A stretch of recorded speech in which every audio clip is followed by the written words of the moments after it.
A Fox News guest and former Trump administration official, Reince Priebus. Remember Reince Priebus, the guy who was going to put Bailey's in his cereal because he was working in the Trump administration?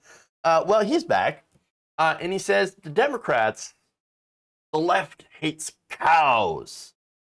I think one of the angles, and you kind of hit on it in the monologue, is that the Democrats want to create a socialist and welfare state. Biden and the Democrats actually probably don't think that they're making mistakes as much as we think. On the border, they want the United States to be the home of any person that wants to come here. On gas prices, they don't want us driving cars and guzzling gas. On beef, they think cows are the enemy of the American people. They think that they're bad for the environment.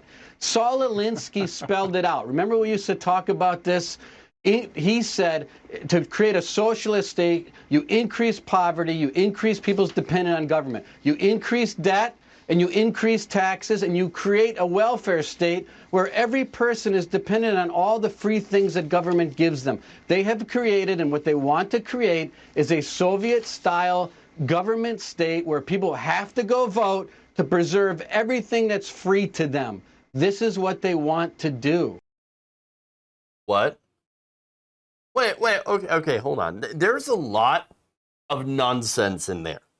All right. Oh, they don't want us. I mean, they want to be the home of any person who wants to come here. Yeah, actually, yeah, we kind of do. Yeah, immigration actually makes this country stronger and better. Oh, great. Gas prices, though. Oh, they don't want us driving cars and guzzling gas. Well, actually, electric cars, they don't guzzle gas, and that's kind of the point.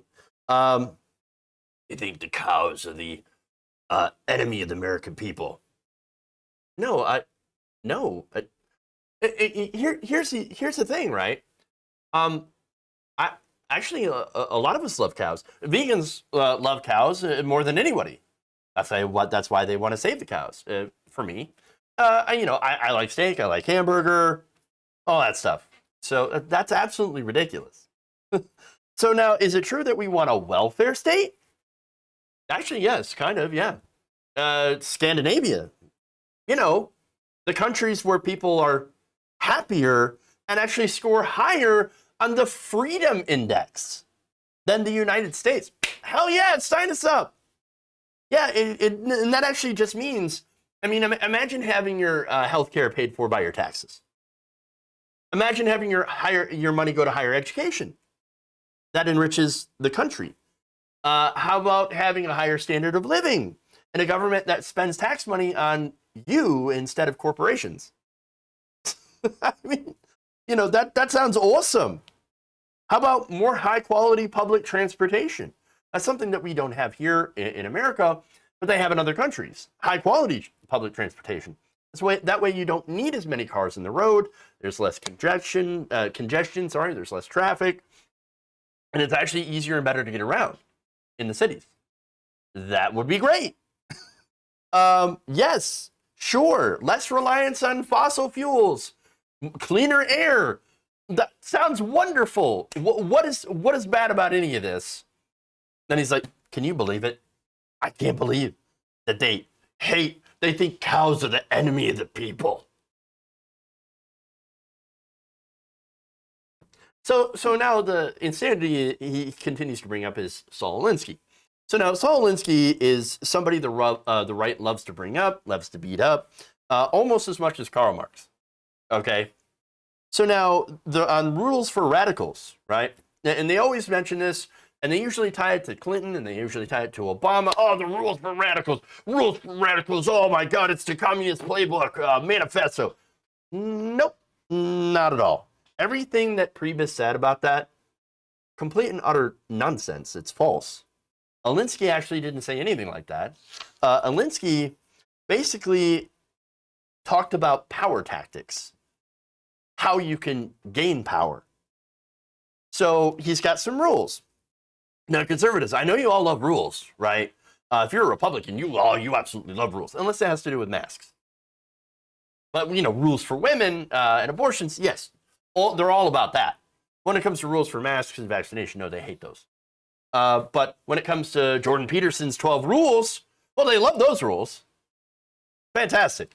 So now, in Alinsky's writings, he says, rule 1, and he's got 11 different rules. I'll read just a couple, just to give you a glimpse of what he's talking about if you haven't already read the book.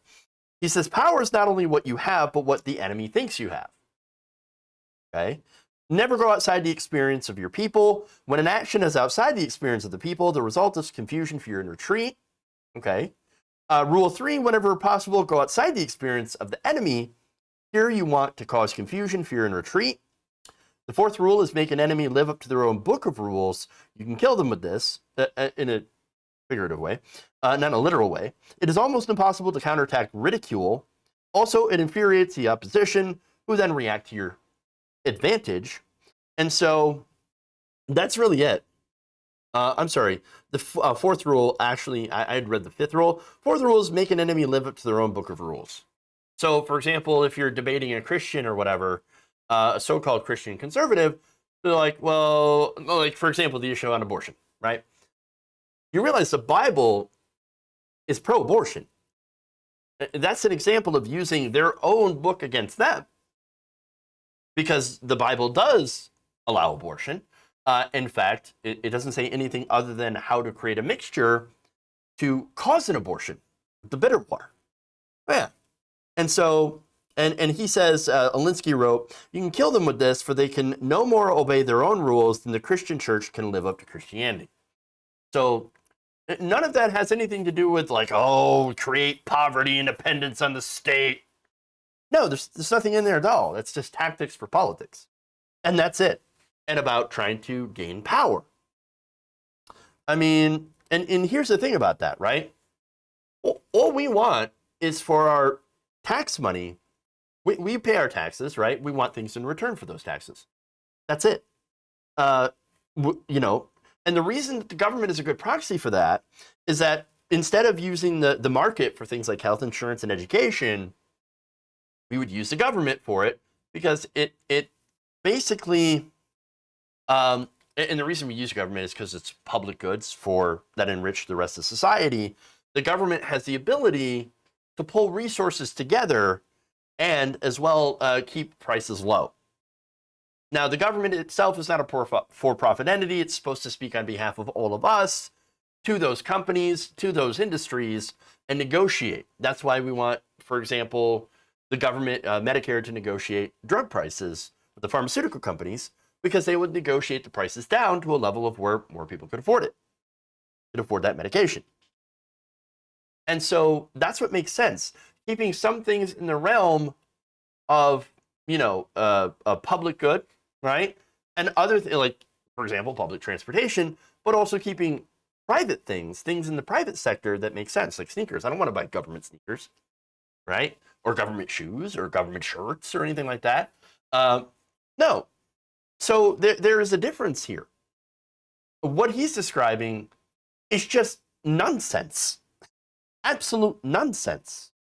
So now, again, it doesn't matter, though, because the right wing lies and lies and lies. In fact, this is the first time we've heard the lie that the left is coming after cow. AOC is going to come and kill your cow. What? Why would she do that? She wouldn't. Again, as I mentioned, there's a contingent on the left that are like, no, don't touch the cows. Don't touch the cows. Don't eat the cows. Don't do anything to the cows. We want to save the cows. And again, for me, yes, I'm a meat eater. Okay, I like steak, I like hamburger, but also I realize there's a lot of issues with our food chain. Factory farming, for example, the methods of agriculture, those are doing some serious harm to the environment. There's also, of course, the fact that we pump them full of these animals full of antibiotics, keep them in horrible, unsanitary conditions. So overall, no, we don't hate cows. We just want corporations to be more responsible and take better care of them and us and our planet.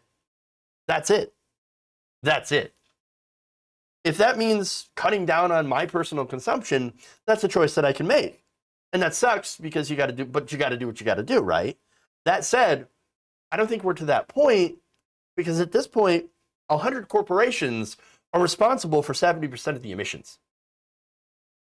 Your personal choices, meatless Mondays, well, those are fine, great, but it's a literal drop in the ocean. And that's it. And so we got to take those corporations to task to reduce or eliminate their emissions. If you enjoyed this video, please give us a like and share with your friends. You can subscribe and help out the channel by becoming a patron. It's patreon.com/Jeff Waldorf, or you can become a channel member as well by hitting the join button below.